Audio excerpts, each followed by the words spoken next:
Today has been one of those days. We got FCs coming in, we got E-scrap coming in, we got E-scrap going out, we got mystery boxes going out. The warehouse is damn crazy. Thanks for watching this edition of Liquidation Motivation.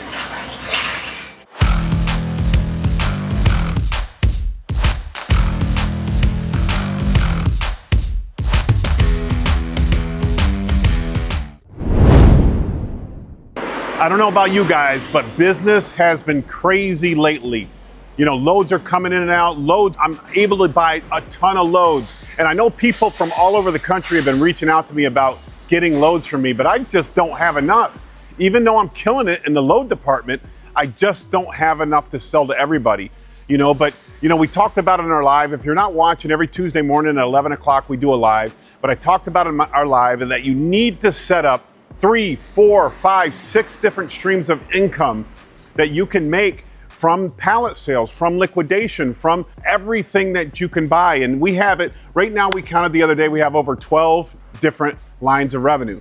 We have FC pallets, we have E-scrap pallets, we're doing Wayfair furniture truckloads, we're doing mystery box truckloads, we're doing, you know, we're doing shoes, we're doing everything that we can. Everything that we can to bring additional lines of income to our business. And you guys got to find those lines of income yourself. I can give you all the advice in the world about what to look for, but you got to do the footwork. You got to go out there. You got to talk to everybody and you got to find how you can get your own inventory, guys. I will try my best to supply everybody that I can. So if you ask me a question or you text me and I don't respond immediately, it's because I'm searching, I'm looking, or, you know, so feel free to harass me on the text messages, guys. Message me as many times as you want. That doesn't bother me. Because when I sit down and have my daddy juice at night, I'll be happy to message you back because I'm getting so busy during the day. I don't have time for anything, guys, anything, which is a good thing, which is a really good thing. Business is great. Sales are great. Truckload sales are great. Pallet sales are great. And I got a big announcement for everybody today on this video.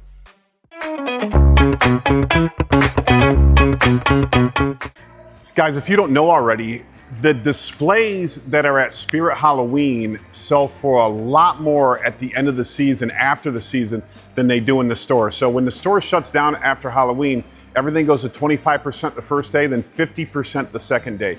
But half of the stores, half of the Spirit Halloweens had these young He dolls. So did you guys capitalize on the young He dolls? These are the dolls. Remember red light, green light from Squid Games? Yeah, I got one. So what you had to do is you had to go into the store, you had to get onto their list, right? The buy list, and then you have to pay $750 for these dolls. So I went to 10 different stores and I got on the list. I only won one of them. Okay, guys. Now look what it does. Young He. Motion activated, guys.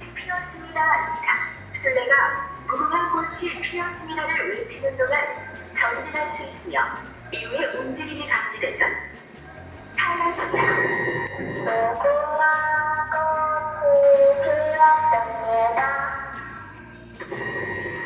Boom, and if you're moving during the red light, you get shot in the game, right?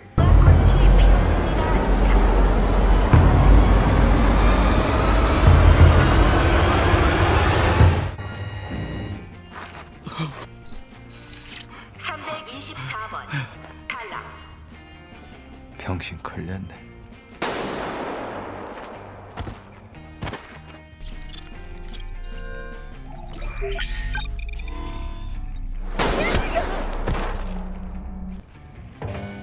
So now these dolls, remember I paid $750 for this doll. You look on eBay, there's some selling for $4,500 right now. Huge investment, guys. When I walked in and knew there was only one available at half the stores, and I knew that they were not for sale during the season. You had to wait till the season was over before you could take it home. Bang! I got on that list and I made a huge score. But I think it's gonna look super freaking cool in my museum. I am not selling this thing. I'd like to get a whole army of these things. What is this pile of rubbish to my right? It is Wednesday. It is restock day at my bin store here in Lake Wales, Florida.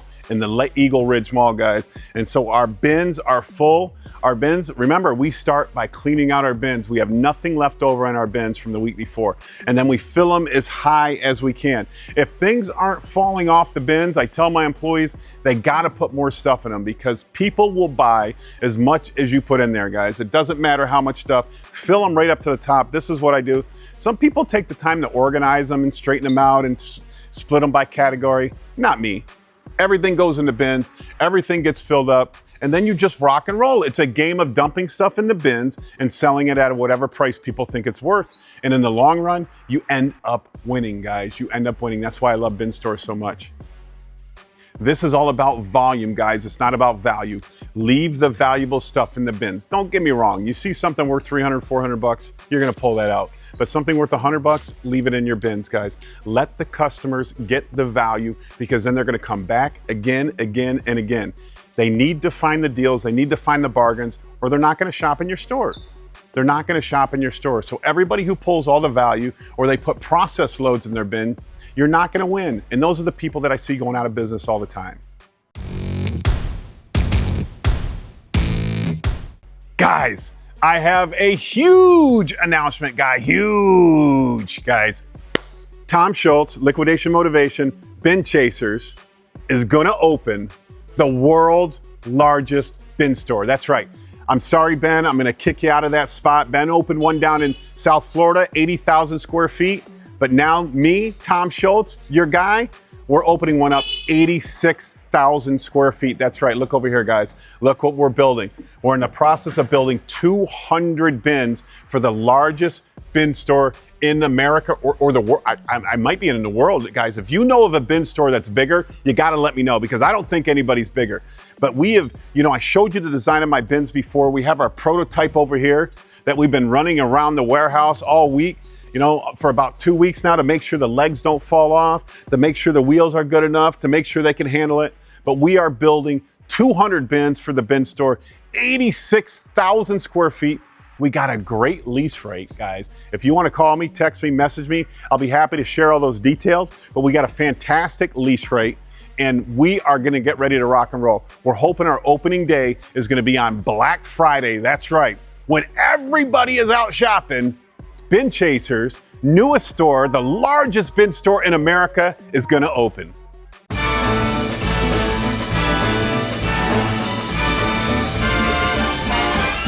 It's the most wonderful time of the year, with the kids jingle belling and everyone telling you be of good cheer. It's the most wonderful time of the year. Hi guys, once again, I'm super excited to open the largest bin store in the world. And I want to introduce you to Mark and Rosie is his wife. Mark and Rosie are my new business partners in the bin store. They're gonna be running all the action there so I can do everything behind the scenes. So everybody, I'd like to introduce you to Mark. How are you guys doing? We're so excited for the biggest bin store in the world. And right now we're in the process of building all the bins and we just can't wait to be open. That's right. Now, if you can't tell, Mark is from England, right? Mark is from England, but he's also has a construction background. So I'm like, bang! Right? Hey, who can build the bins? That'd This be guy, me. this guy right here. So you can see like a sea of plywood. And guys, building or getting the materials together for 200 bins is insane, man. We searched everywhere to figure out what the best deal is, and I'll share those deals with you guys. I mean, we bought rejected plywood, right? Rejected 3/4 inch plywood, which saved us thousands of dollars. We went to Lowe's to get like all the hardware, and we even went to their pro desk to get big discounts on the hardware. But guess where we found the hardware? Guess where we found the hardware half price of Lowe's? eBay. eBay. The best deals in the world were eBay. We could buy like 10,000 screws at a time, and it was like 25% of the cost from Lowe's. Absolutely, It was incredible how much money, because whenever we started building, when we built our prototype, I think the prototype cost us like $130 to build. Yep, because we went to one box store, Yeah, we bought it all retail, no discounts, $130, including the wheels, and then we searched around to try to find how we can save money. And we literally cut $8,000 off the price of the bins. But 200 bins is a lot of bins, and it takes a long time to build them. So you have to set up a process if you're gonna do a bin store this size. And we're gonna show you our process.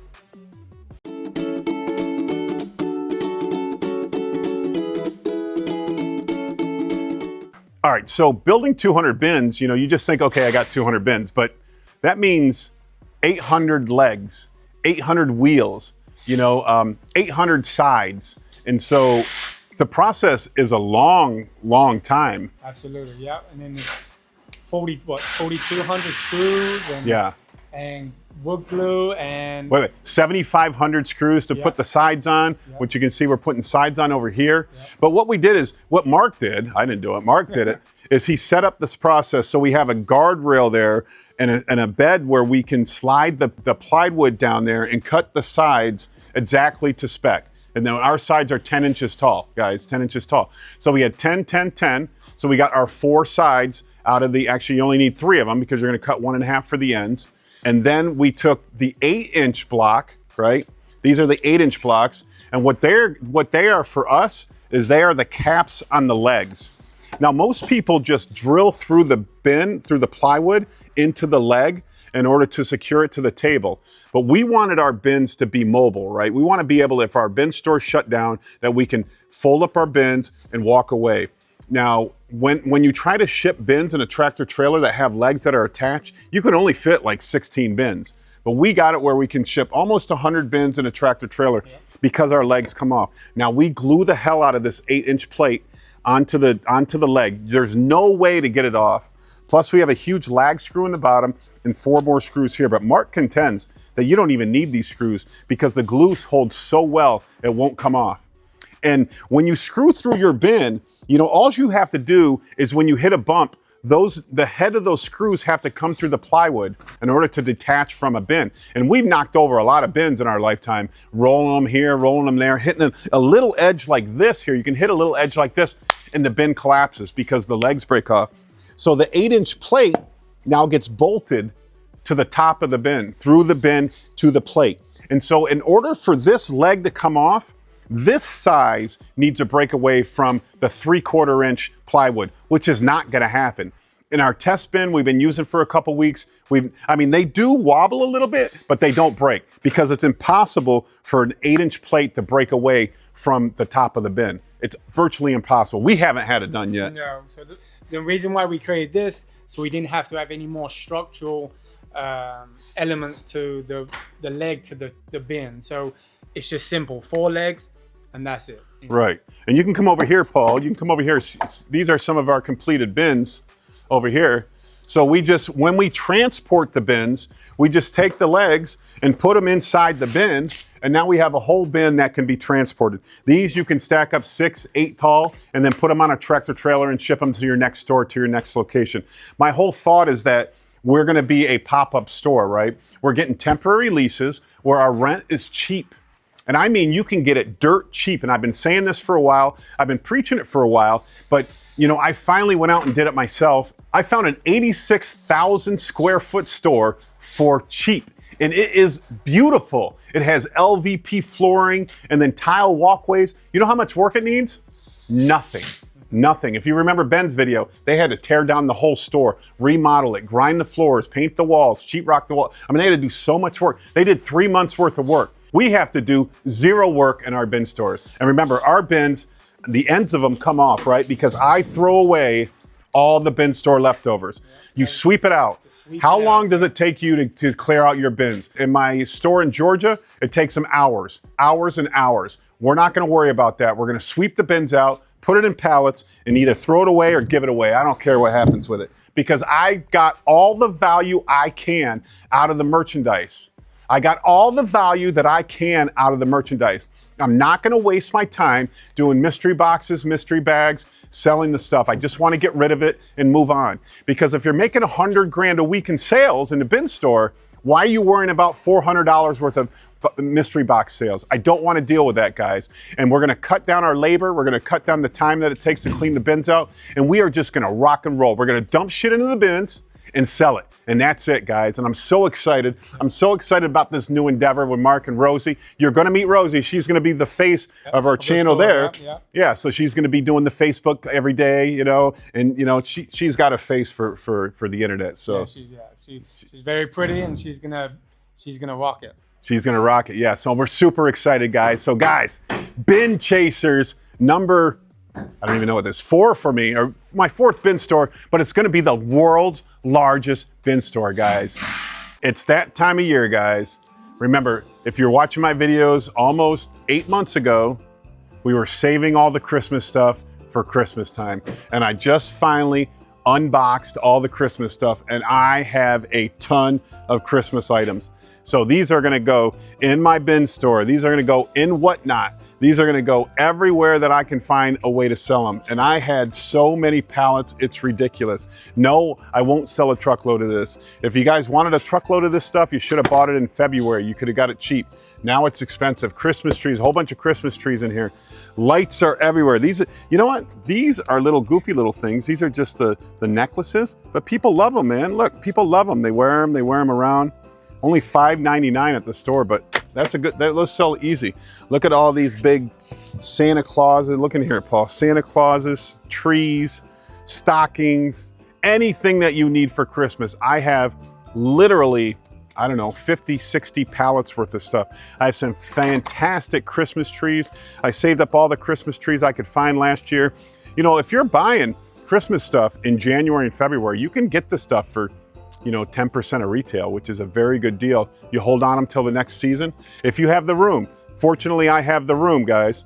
I have the room. Look at Old Saint Nick here, $24.99, guys. You know, $24.99. This is gonna sell on my Whatnot real fast. 50, 60 pallets worth of Christmas, and I'm gonna bank on it because I save all my holiday stuff every year. Now I started off with like 30 pallets of Halloween before Halloween. And if you look over there, Paul, I only have like 4 pallets left. So I went through almost all of it, but 4 pallets. And then we combined it all, and we'll start saving Halloween for next year. I know in some of my truckloads now, I'm gonna get Halloween stuff in. So that stuff is gonna go to the side, put back into my holiday area, and then we're gonna bring it out 8 months from now and start selling it. Let me show you some really cool Christmas things we bought. So these super cool Christmas items were in our Costco pallets that we had set aside. You know, you can see you got all this Disney stuff in there. These are full value retail stuff. And you know, these were returns from Costco, but I'm telling you, they're in fantastic condition. You never know why somebody returns something. One little thing might be broken and then they return it. This one might be my favorite. I might have to put this in my museum because, you know, I'm gonna have a big Lilo and Stitch section in my museum. Yeah, remember Lilo when he was tangled up in the Christmas tree lights? That is a great piece right there, and it's going to display well in my cases. Over here you can see we're getting the Christmas tree set up because this time of year you can sell those trees at 50% of retail. And trees aren't cheap, man. Like that tall tree right there is something like $700 if you go to Costco to buy it. You know, it's all lit up, it does blinking, you can set the color of the lights. We got a whole bunch of these Santa Claus and reindeers. Looks like we've got a headless horseman here, but you know, we save Christmas all year long and sell it the following season. Buy it while it's cheap. Anybody who's looking for Christmas stuff right now, you know, you're gonna overpay for it. If you were to buy it pre-season, you get it for a great deal. Buy it, store it, and then make a lot of money on it.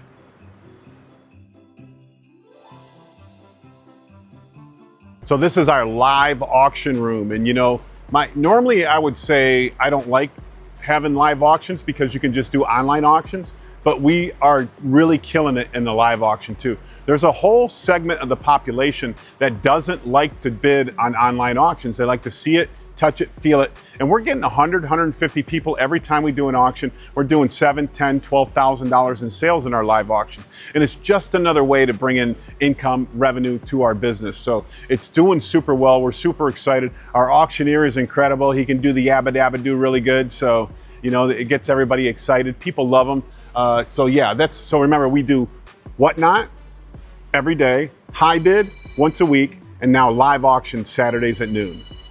This is a 12-foot Christmas tree here. You can see it comes in 2 boxes, but it's brand new sealed. We got it from Costco last year. It's $900 retail, guys. We paid somewhere around 90 bucks for it. We're gonna be able to get $400, $500 for it when the season comes in. Not a lot of people can use a 12-foot Christmas tree, but there are people out there that are searching for them, so they're hard to find. You can see how nice this, I think this is a 10-foot tree right here. Beautiful Christmas tree, does all the different lights. Save this stuff during the season, when you're out of season, guys. Save this stuff when it's out of season, and you can make a lot of money on it.